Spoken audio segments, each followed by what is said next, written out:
अस्सलाम वालेकुम। अच्छा दोस्तों, मैं ना थोड़ी देर पहले अपने एक दोस्त को बैठा सा, गल पै करदा सी यार महंगाई बड़ी है तो यार मुल्क के हालात नहीं ठीक, सारा कुछ इंज इंज जिमें डिबेट होंदी है दोस्तों के आपस दे विच।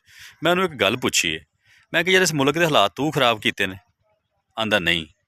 मैं कि मुल्क के हालात खराब होए ने तू ठीक कर सकना है? आंदा नहीं। तो मैं फिर छड्ड, तू अपना जनरल स्टोर चला, मैं अपनी नौकरी करना। ਕੰਮ तो इन्ना ही है यार, ना बहस करिया करो। ठीक है, हालात खराब करन च तुहाडा हत्थ कोई नहीं गा, हालात ठीक करन दे विच तुहाडा हत्थ कोई नहीं। ना तुसीं खराब कर सकदे हो, ना तुसीं ठीक कर सकदे हो, ते अपने कारोबार फिर क्यों खराब करदे हो? इस गल नूं छड्ड दिओ, थोड़ा जिहा काम नूं थल्ले आउण दिओ, अपना काम ठीक कर लो। तुहाडी दिहाड़ी ठीक लगेगी ना, तुहाडा कारोबार ठीक होएगा, ते मेरे भाई तुहानूं महंगाई महसूस भी नहीं होएगी। सारा कुछ छड्ड के सारी दिहाड़ी चौकां 'च बैठ के ते ताशां खेडणियां ते पानां खाणियां ते पलिच पलिच तुरच ते उस तो बाद कह देना यार महंगाई बड़ी है। कम्म कोई करना कोई ना, महंगाई बड़ी है। ठीक है, मेहरबानी करेआ करो, अपने काम वाले पास ख्याल करो।